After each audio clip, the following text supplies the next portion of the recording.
Hello friends, I am Dr. Chandra Kishore Dhage, and let us all learn how successful people communicate. Your ability to communicate effectively determines 85% of your success in life.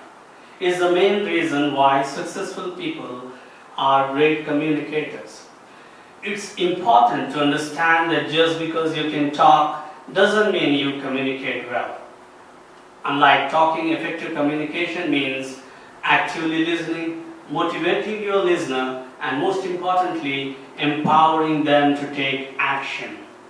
Almost all of our problems in life and in business are a direct result of ineffective communication, which often leads to wastage of time, wastage of money, and frustration. Luckily, effective communication can be learned, and like any other skill, the more you practice, the more you become better. There are some principles which help successful people to get their message across clearly and effectively, which you can use those principles and communicate effectively. Words are very powerful, my friends. What we say can positively or negatively affect both ourselves and the person we talk to.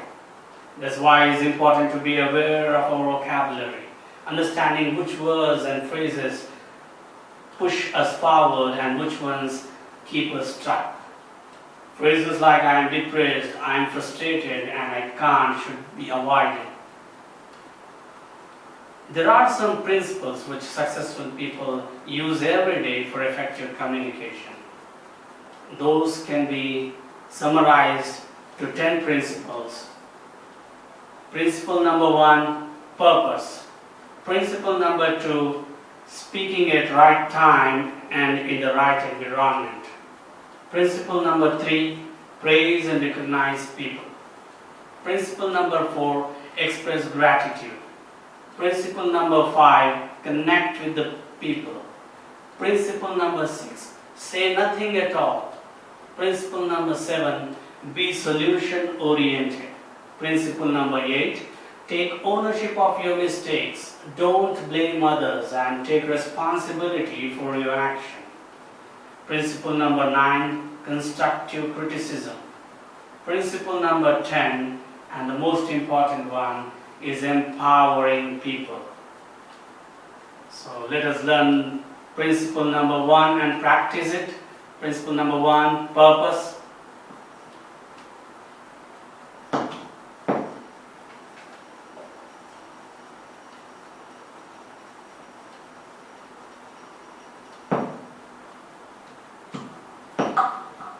We communicate to express our wants and needs and share information, comment, ask questions, develop social relationships, social etiquette, and guide.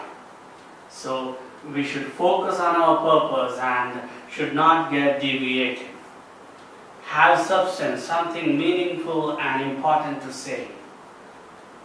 We should know what we want to say before we start talking. We should plan our communication with great intention. Now, practice principle number 2, speaking at the right time and in the right environment.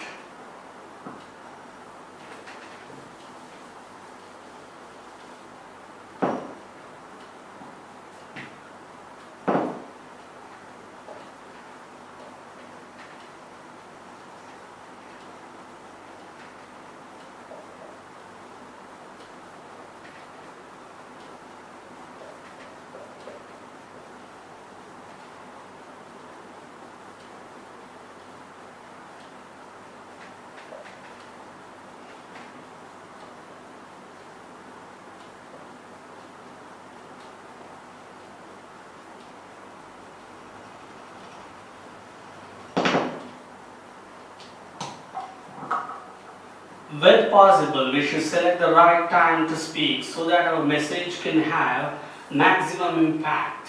And also we should select the right environment to speak so that there would be least chances of getting deviated.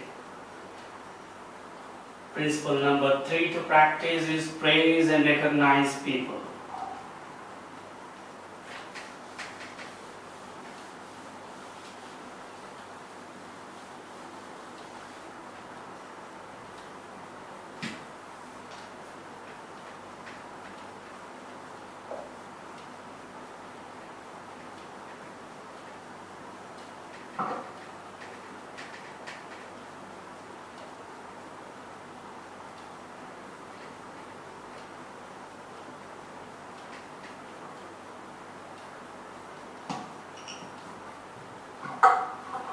Praise the people. Praise the people for their good attributes, their work and their contribution. Praise your children, your friends, and persons who have done something good for you. They will feel good and become more positive in your interactions. Recognize the people. You are surrounded by people who work hard with little or no recognition. Recognize at least one of them for their work every day. The rule of reciprocity says that if you make me feel good about myself, I will make you feel good about yourself. Recognize someone who normally doesn't get enough recognition for their work. This will boost their confidence and self-esteem and will push them to work more productively. Say thanks to someone who does an otherwise thankless job. Acknowledge the man in the lift, the waiter, the server who serves you the food in a hotel. So next time when you see them, you will notice an upgrade in service. Fourth principle to practice is express gratitude.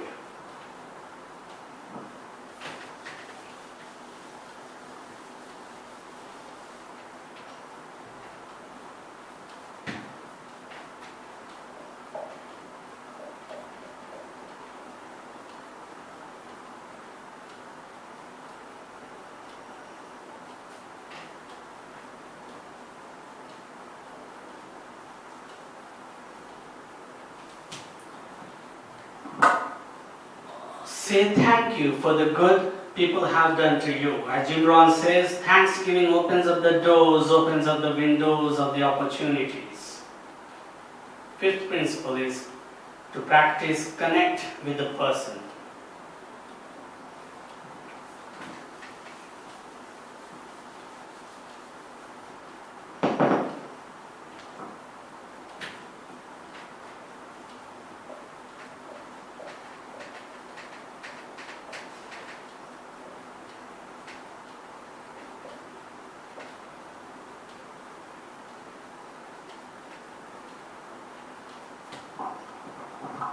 Empathic, reflective communication creates enduring connections.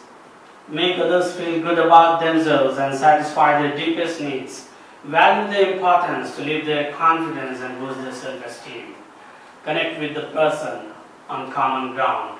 Positive relationships are built on common interests and values. When it's your turn to speak, before diving right in with your own points, make an effort to acknowledge the person or persons you are speaking with. For example, understand what you're saying.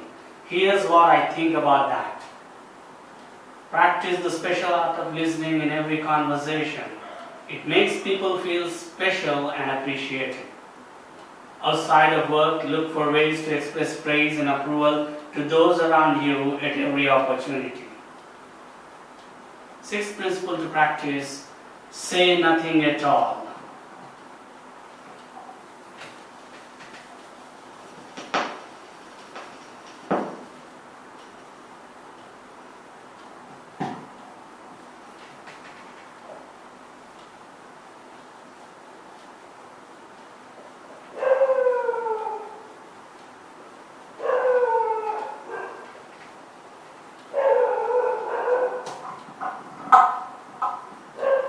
Successful people are confident people and many times don't feel the need to talk. Instead, practice the art of active listening. Don't interrupt someone in mid-conversation. This will be not only annoying but makes the other person feel less important and shows that they are not fully interested in what they are saying. Commit to paying attention. Follow the golden rule for active listening as in life. Treat others the way you would like to be treated. Make it a habit to not check your phone or text while speaking with someone. When your colleague is talking, give them your full attention and don't let your mind wander off. Physically show that you are listening Through body language, show that you are engaged by occasionally nodding yes. After someone is done speaking, provide feedback to show you understand what's being said. Ask questions and summarize the speaker's point to ensure you are both on the same ground. Seventh principle to practice is be solution oriented.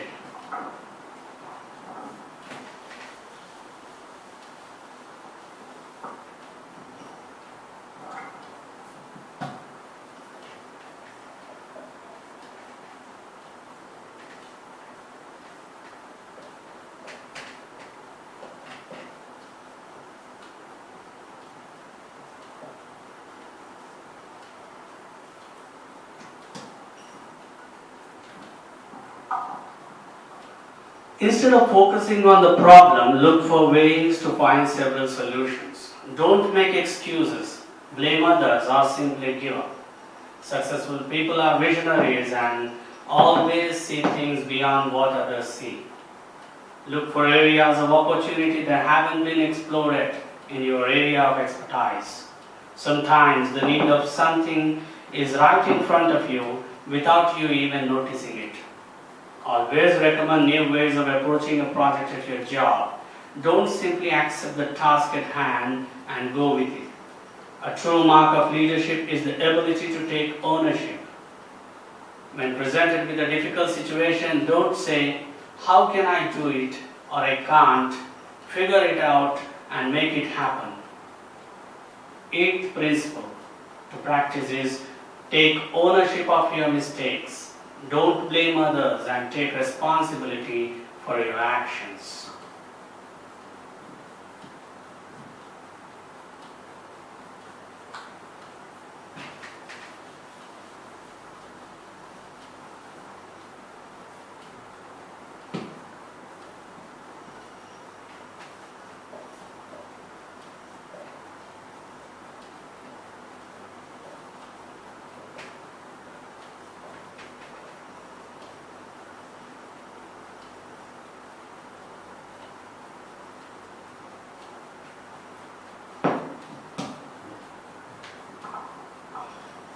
Successful people don't expect to be perfect, but they understand they can always do better.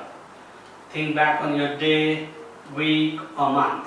Think about things that went well and the things that didn't. Here's the important part. Take ownership of your mistakes. Successful people acknowledge their mistakes, they don't blame others, and they take responsibility for their actions. Motivate yourself to greatness by setting high standards, exhilarating honesty, and being the person others want to be like. Actions speak louder than words. Successful people lead by example, not by simply giving orders. So take action first and do what you would expect others to do. Commit yourself to excellence by looking for ways to help others achieve their goals. Face your fears and push yourself out of your comfort zone. When faced with a challenge, face it head on with a smile and always stay positive in the face of adversity. Inspire others to do their best. Create a big vision for yourself. Motivate others to help you fulfill that vision and be the first one to take action. The ninth principle to practice is constructive criticism.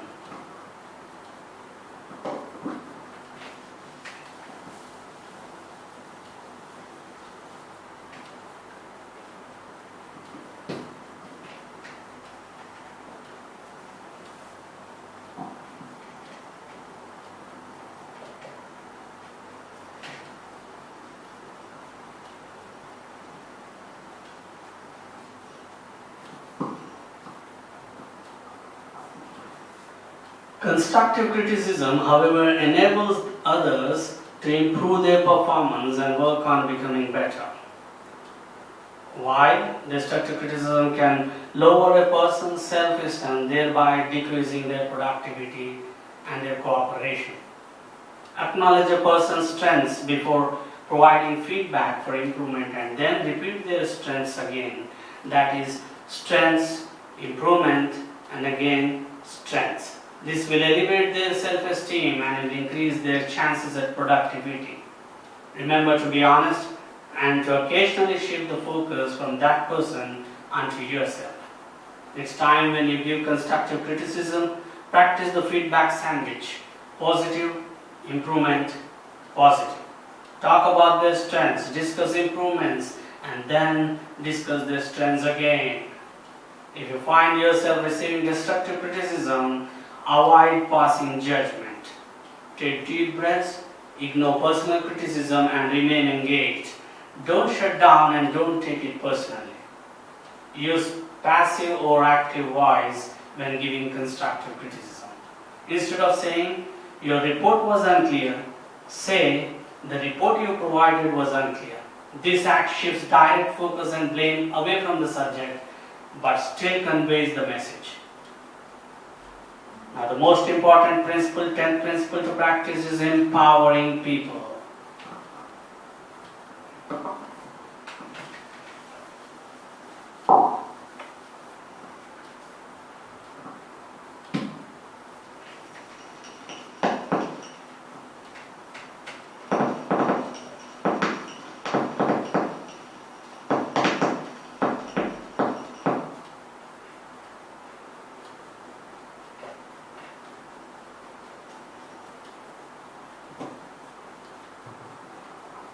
This is the most important principle of communication.